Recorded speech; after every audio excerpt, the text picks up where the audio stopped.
안녕하세요, 해광초전입니다.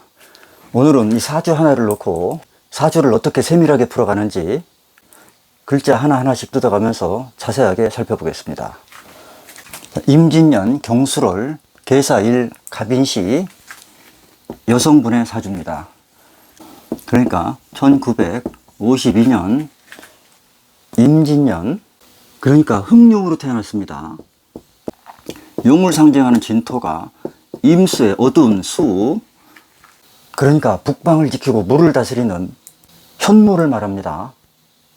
좌청룡 우백호 남주작 북현무 할 때 이 현무 조금 강하고 무시무시하게 느껴지죠. 그리고 계절로는 가을을 마무리하는 수월에 태어났습니다. 그런데 일간이 개수로 태어났습니다. 수월의 개수, 을목을 키워야 하는 개수가 수월의 시절을 잘 못 만났습니다. 대신에 이 진토 속에 을목이 이렇게 암장되어 있습니다.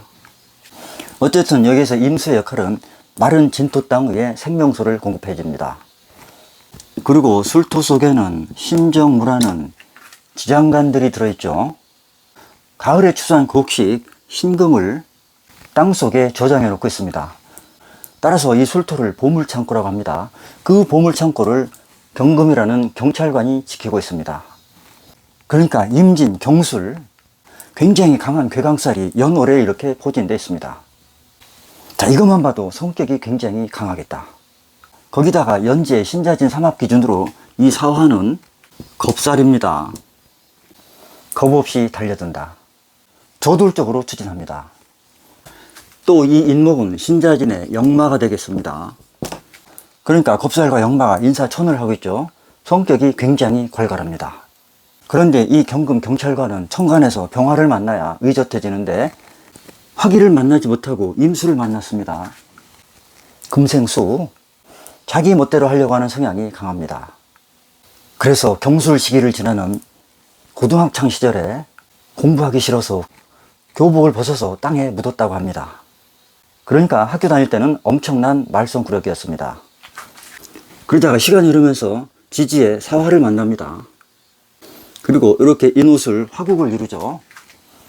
이때부터 재물에 엄청난 관심을 보입니다.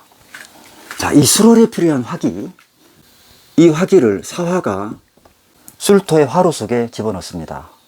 그리고 중년의 대운도 정미, 병호, 을사대운으로 흐르면서 엄청난 화기들을 이 술토 속에 집어넣죠.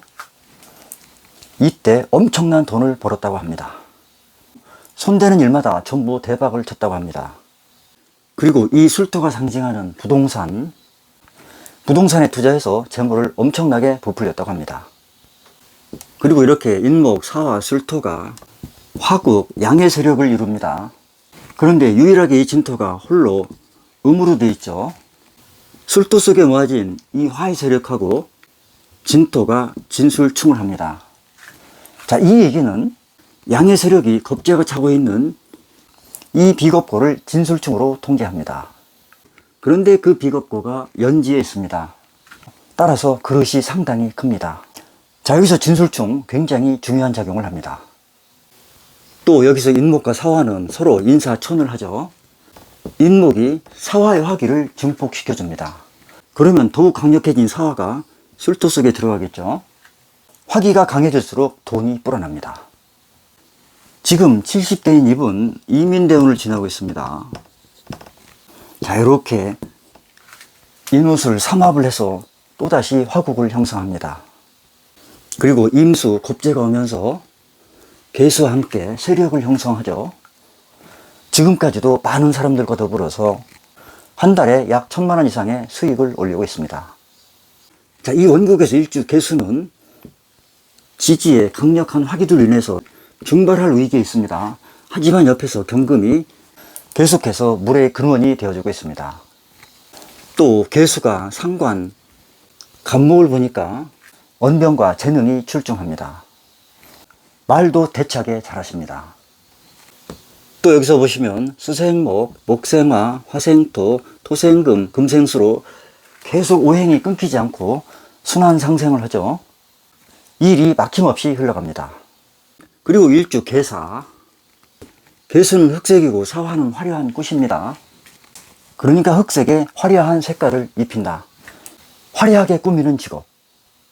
그림, 예술, 인테리어 이런 곳에도 소질이 있습니다. 또 사화 속에는 무경병이라는 지장산이 들어있죠. 그런데 개수일간 여명 입장에서 토가 남편이죠. 그 무토가 일지 사화 속에 들어있습니다. 그러니까 사화가 정식 남편입니다. 그러면서 사화는 이 개수의 천을 기인입니다. 그리고 재성이죠. 재성이 천을 기인에 앉았다. 한마디로 재물 보기 좋습니다. 남편 역시 엄청난 부잣집에서 태어났다고 합니다. 그런데 이 사화 남편이 자꾸 술토 속으로 들어갑니다.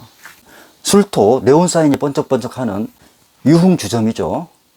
남편이 유흥업소에 와서 춤추고 노래하고 수많은 여자들과 즐기셨다고 합니다. 자, 그리고 이 개사일주, 이거는 수고, 이거는 화죠. 수화가 서로 교류하고 있습니다.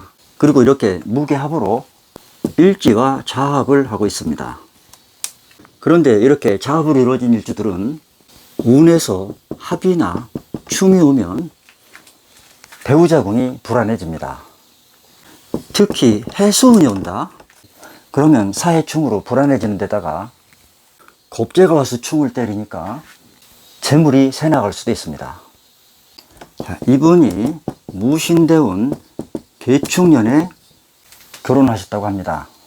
자, 무토가 오니까 사화 속에 있는 무토가 온 거죠. 그리고 일간인 개수가 관성인 축토를 차고 와서 이렇게 사유축 합을 합니다. 이때 결혼 응계가 되겠습니다. 그러다가 신축년에 남편께서 사망하십니다. 자, 이렇게 사유축 합으로 사화 양계가 꺼졌습니다. 또 임진과 개수 입장에서 오미가 공망이 되겠습니다. 그러니까 편재, 편관이 공망이 된 거죠. 자, 칠살인 편관이 공망이 됐으니까 나를 심하게 괴롭히는 존재는 없겠다. 그리고 사화 속에 있는 무경병은 무토는 개수 입장에서 정관, 병금은 정인, 병화는 정재, 그러니까 재관인을 다 깔고 있습니다. 모든 것을 다 거뒀죠. 세상에서 인정받는다. 재물복이 꾸준하게 흘러간다. 상당히 좋은 구조입니다. 그리고 이분이 아들 하나, 딸이 하나 있다고 합니다. 자식궁인 갑인 입장에서 보면 일단은 기본적으로 상관이니까 딸이 되겠죠. 이것도 딸이고. 그런데 여기서 인사천을 합니다. 자, 이렇게 딸이 천을 당하면 아들로 바뀐다고 합니다. 아들은 이렇게 인사천을 합니다. 50이 다 된 지금까지 결혼을 못하고 있습니다. 그리고 이 원국의 오행 구성을 보면 목이 2개, 화가 하나, 토가 2개, 금이 1개, 수가 이렇게 2개가 되어 있습니다. 자, 그럼 양인 목화가 3, 음인 금수가 3, 또 마침 도중에서 진토, 술토, 음과 양이 하나씩 배치되어 있습니다. 그러니까 양과 음이 이렇게 4대 4로 균형을 이루고 있죠. 굉장히 건강 체질이면서 체력도 강하십니다. 자, 이렇게 간단하게 사주를 분석하는 방법에 대해서 살펴봤습니다. 감사합니다.